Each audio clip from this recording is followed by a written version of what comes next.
Boa noite a todos, sejam bem-vindos ao canal Espirais de Luz. Lembrando e agradecendo sempre a equipe Espirais de Luz, ao grupo Irmãos Santos, a casa que sempre nos recebeu, e toda essa equipe maravilhosa que sempre está aqui à disposição de todos nós.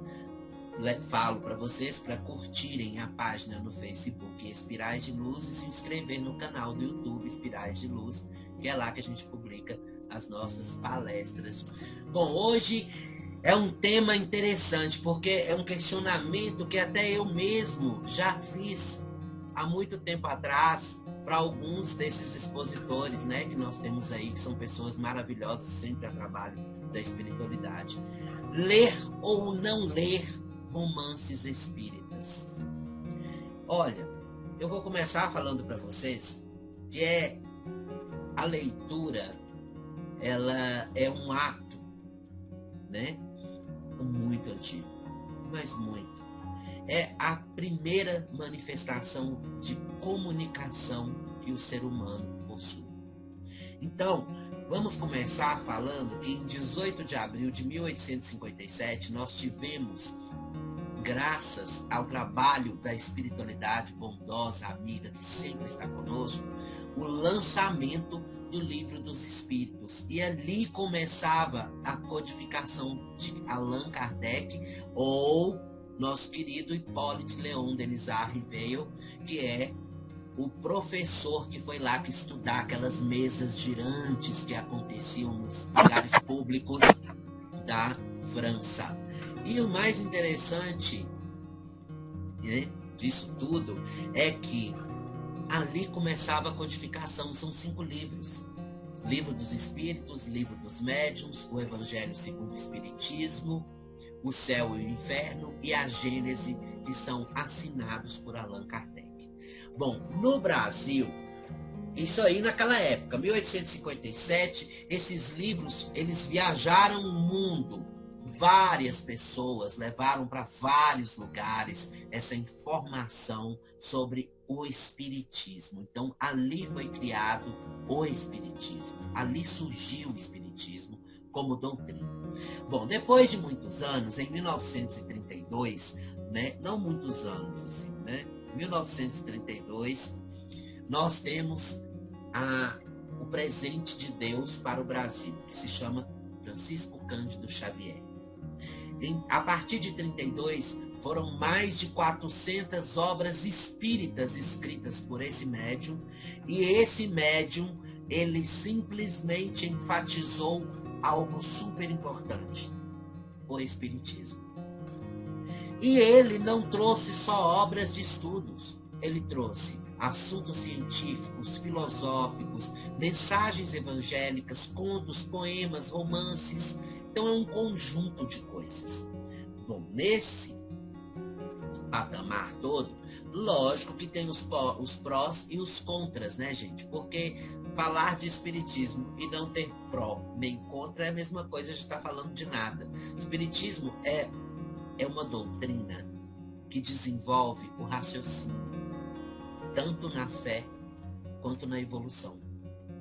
Então, se você trabalha esse raciocínio, você precisa raciocinar movimentando o quê? O pensamento. Para movimentar o pensamento, você tem que ter o quê? Material para isso. E se você tem esse material, meu amigo, você vai longe. É nessa hora que nós vemos que o Espiritismo tem essa importância maravilhosa na evolução de cada um.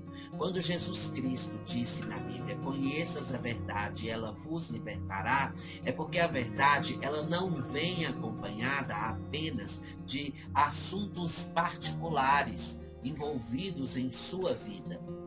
Não, não, não. Ela vem muito mais aquém disso. Porque a verdade, ela traz o conjunto dos fatos da sua vida. Isso é muito bonito. E é isso que o Espiritismo faz. Faz você começar a entender os processos pelos quais você está passando naquele momento.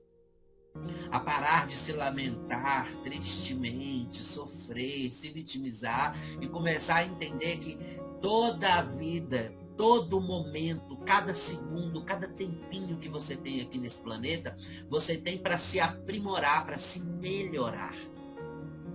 Então, vamos lá. Começaram os espíritas a falar, não, você tem que ler o estudo. Aí um outro tanto vira e fala, não, você tem que ler os romances. Aí um outro vem que defende o estudo e fala, mas nos romances, gente, você não vai encontrar doutrina. A pessoa vai entender uma coisa e vai ficar com aquilo na cabeça e não vai investigar. E aquele que defende o romance fala, não, mas você vai ler aquela doutrina lá toda. Tem coisa que você vai entender muito mais fácil se você ler Nosso Lar, Os Mensageiros, Ave Cristo, sabe? O Amor Venceu. Qualquer um desses vai te dar muito mais conhecimento do que ler a doutrina e mais rápido. Não, olha só. Eu vou ser muito mais explícito para vocês. Eu vou trazer uma informação de uma maneira diferente. Com essas duvidazinhas, esses questionamentos, né? O que aconteceu? Aconteceu que deveria se fazer um estudo, uma pesquisa. E eles acabaram fazendo isso de uma maneira prática, sabe? Não é perda de tempo você fazer uma leitura de um romance. Por quê? Porque ele não serve só de entretenimento. E isso foi comprovado através de uma pesquisa que foi feita com o eleito romance Renúncia, de Chico Xavier, que conta a história da Alcione. Alcione, um espírito superior em relação aos demais espíritos do planeta, que mesmo já cumprindo suas etapas reencarnatórias na Terra, decide reencarnar mais uma vez para auxiliar seus entes queridos que não alcançaram a mesma evolução que ela.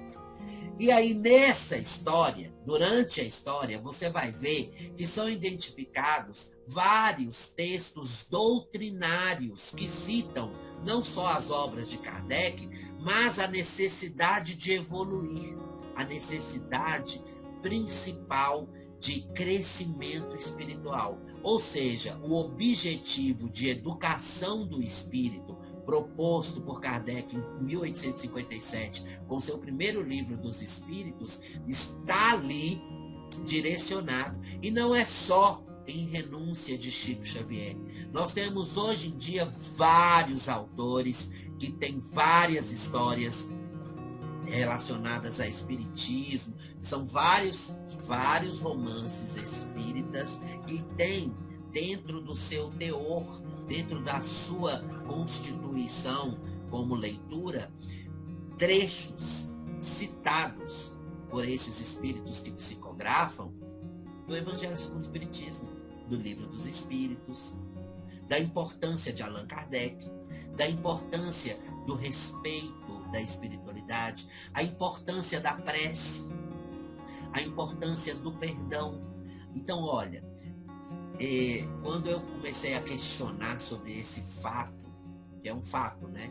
Que nós todos necessitamos da leitura, que nós todos necessitamos do estudo, eu comecei a compreender que o Espiritismo, ele age didaticamente nas eras da nossa vida.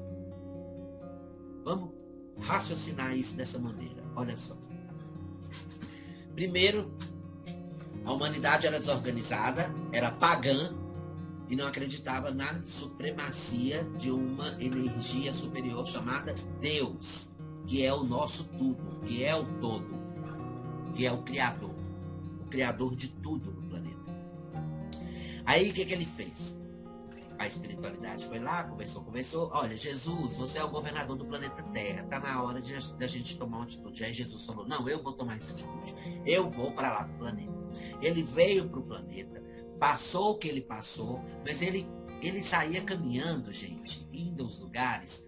E uma maneira mais fácil de um homem entender as mensagens evangélicas, as quais Deus o incumbiu de passar para a gente, era através de parábolas. Então Jesus, ele não chegava lá, sentava numa pedra e falava assim para todo mundo, gente, o perdão é a movimentação da energia espiritual de um perispírito para o outro, que causa o desenlace de energias negativas. Não! Ele chegou lá e falou assim, olha, perdoa 70 vezes 7 e contava uma história do perdão. Ou seja, Jesus romanceou a Bíblia. Ele primeiro falava, você tem que perdoar para ser salvo. E depois ele contava uma parábola. Você não pode desejar o mal do próximo. Depois ele contava uma parábola. Ele era questionado pelos apóstolos. Jesus, se isso acontecer, o que eu tenho que fazer? Faça como a mulher, a viúva pobre, faça como um homem cego, faça como uma leprosa, faça como não sei quem, faça como não sei o que lá. E ele ia contando suas parábolas. Ou seja, nós temos um grande professor da humanidade chamado Jesus Cristo, com 12 apóstolos que o seguiam, fazendo um trabalho didático há 2000 anos atrás. Trabalho didático. Quem já trabalhou com pedagogia e conhece muito de pedagogia, vai entender que você trabalha a teoria, prática e exemplo. Nessa hora, você tem a teoria. A teoria nunca vai ser um assunto assim, olha, que legal, adoro estudar teoria. Ninguém gosta de escola estudar, na verdade. Parece que o povo tem uma certa trava quando você fala assim, estudar. Né? Estudar pode ser muito prazeroso, pode ser muito maravilhoso, com certeza. Se você estuda aquilo que você gosta, você é afim, nossa senhora, é maravilhoso você estudar aquilo. Mas quando você não gosta daquilo, aquilo se torna um martírio. E para aliviar essas situações, é necessário que hajam outros parâmetros ou outros caminhos para que você consiga entender aquilo. Não era só chegar, intuir Kardec a escrever uma codificação falando sobre aquilo. Aquilo dali naquela época já gerou um cataclisma, uma revolução na informação das pessoas que conviviam com esse tipo de situação, que era acreditar que se você fosse para a igreja e pedisse para o padre rezar por você, você já estava garantido lugar no céu. Para entender que tudo que você faz gera uma reação. Ou seja, aqui se faz, aqui se paga. Plantou, colheu, ação e reação. Então, peraí, não é só pagar o padre para poder salvar minha alma? Quer dizer que eu tenho que fazer mais coisas? É colocar a responsabilidade na própria mão? Então, aquilo causou tanto questionamento. E além do mais, naquele momento que nós tínhamos a mediunidade aflorando na humanidade de uma maneira muito grotesca, causando efeitos bem vivenciados, que é o caso das mesas girantes, das psicografias das irmãs que trabalhavam com Kardec, e outros médiuns através de psicofonia, vidência, audiência, enfim, vários e eles fatores, aquilo ali movimentou de tal forma a sociedade na época e aumentou, sabe, aquela quantidade de coisas que poderiam ser estudadas, sabe? Então, eram homens de estudo nessa época. Mas, para que não deixassem a obra de Kardec morrer no esquecimento, era necessário começar a mostrar os exemplos. Então nós não temos apenas Chico Xavier. Antes de Chico, nós já tínhamos autores de médiuns que psicografavam obras, romances maravilhosos. E eles começaram a invadir o mundo com esses romances. E o que é que eu estou querendo dizer? Eu estou querendo dizer que há uma prática nisso. Você vai lá e aprende a teoria. Olha só, a doutrina espírita, codificada em 1857, de caráter educativo, sendo assim, tem por objetivo a educação do espírito, esteja encarnado ou desencarnado, caracterizada por espírita, deve apresentar o mesmo caráter. Isso aconteceu em Renúncia, onde essa obra foi estudada e comprovada como uma obra de teor e doutrinação espírita. Então, desta forma, podemos dizer que a discussão entre os espíritas sobre o que se deve ou não ler em nome do espiritismo tem que ser dosada com justiça, dando-se atenção para as obras doutrinárias direcionadas para o estudo e, na mesma proporção, dando valor também para os romances, que são obras psicografadas pelos espíritos através da utilização de um médium, o que só viria a enriquecer a proposta espírita, sempre educativa, talvez sendo uma espécie de ilustração ou prática do aprendizado, como é feito durante o nosso período de estudantes na escola, onde você aprende o conceito do estilo literário e depois tem contato com uma obra desse estilo para identificar os seus conceitos de forma prática. Então, olha só, dentro dos estudos, nós temos isso. E ainda tirando mais ainda, que é uma informação a mais que nós temos, é que nós somos indivíduos muito bem característicos uns dos outros, bem diferenciados uns dos outros. Cada um tem a sua capacidade de entendimento. E além de entender diferente, nós também podemos ver algo que o outro não viu. Então, por isso que se torna um estudo. Porque você para, estuda aquilo. Aí, de repente, você está lendo, você estudou o livro, você leu o livro dos Espíritos. Aí você vai lá e lê o livro Nosso Lar. Na hora que você começa a ler o Nosso Lar, você vê que André Luiz desencarnou, foi para um umbral. Depois ele foi resgatado, levado para uma colônia espiritual. E lá mostrou-se a ele, olha, existe suicídio indireto, você sabia disso? Então, olha só, dentro de um romance espírita, nós temos várias informações que fazem parte da doutrina. Aí a pessoa fala assim, mas a pessoa só lê romance, ela não vai aprender, ela vai ter uma noção, mas uma hora esse romance vai levá-la a ler o livro dos Espíritos, o Evangelho segundo o Espiritismo, a ler o livro dos Médiuns, o Céu e o Inferno e a Gênese, por uma simples questão. Eu estou entendendo as coisas pela metade. Porque lá naquele livro falava, olha, ver capítulo tal do livro tal, de tal item a tal item. Aí tem gente que ignora essa leitura porque já fez a leitura.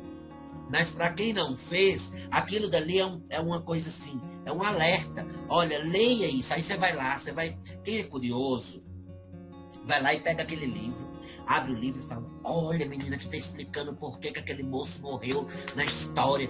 Agora eu entendi. Tem uma amiga minha que quando ela manteve contato com o espiritismo, ela primeiro começou com romances, sabe? E depois ela começou a ler Conduta Espírita, Livro dos Espíritos, Evangelhos com o Espiritismo. Ela ficou apaixonada com a história, que ela lia os livros com o Livro dos Espíritos de um lado e o Evangelho do outro. Porque qualquer citação que tivesse, ela abria e olhava. Ela me complicou uma vez que eu fiquei assim, completamente pensando, gente, como é que eu vou responder? Porque eu precisava de um Livro dos Espíritos do lado. Porque a gente aprende, a gente vai lendo, a gente vai estudando constantemente. Então, o romance, ele nada mais é do que um complemento para o nosso estudo. Então, se você está estudando a codificação de Allan Kardec, continue estudando a sua codificação, fazendo isso diariamente ou uma vez por semana dentro do Evangelho do Lar. Mas lembre-se, você pode ler os romances e deve ler os romances, porque através dos romances você vai conseguindo se identificar. São N tipos de romances, de variadas espécies, tipos, histórias e tudo mais, que complementam o seu aprendizado dentro do espiritismo. Então, a gente deve ignorar o romance espírita e partir somente para o estudo. Tem gente que vai adorar fazer isso. Deixe-os fazer. Mas uma hora eles vão acabar lendo um romance para estudar aquela história, para analisar aquela história e, às vezes, até mesmo fazer uma exposição aqui. ou falar para vocês ou para outro grupo sobre aquela história. No caso citado, o livro Renúncia traz uma história intensa de amor. É o que eu estava falando antes na pré-palestra. A renúncia é uma das qualidades que nos leva à evolução mais rápido, porque nós aprendemos a não dar valor àquilo que nós queremos, porque é uma coisa temporária, é uma coisa material, e começamos a dar valor naquilo que nós precisamos realmente, que é a nossa evolução íntima, o nosso crescimento como seres, como criaturas, filhas de Deus. Então, o Espiritismo, ele além de completar, além de nos fazer evoluir e crescer, ele ainda exemplifica, através do ato, do exemplo da espiritualidade, em trazer, através dos médiuns, olha só, quem estudou o livro dos médiuns sabe o que é psicografia. Hoje em dia, se você fala psicografia, nem quem não sabe o que é, sabe que foi ditado por um espírito. Credo, isso é livro espírita, eu não leio. Tem gente que não gosta, vamos respeitar. Mas quem entende já sabe que a psicografia é um ato mediúnico, ou seja, tem um espírito ali envolvido na história junto de um médium que recebeu as mensagens e passou para o papel, e isso virou um livro. Então, por que não leríamos um romance espírita, sendo que é um ato espírita? Não devemos nunca julgar nada. Devemos sim acrescentar as coisas. Devemos sim acrescentar em nossa mente a exemplificação. Se você aprendeu sobre a doutrina, você aprendeu sobre perdão, você aprendeu sobre evolução, você aprendeu sobre reencarnação, sobre pluralidade das vidas, sobre as novas oportunidades, sobre a capacidade que nós temos de nos melhorar.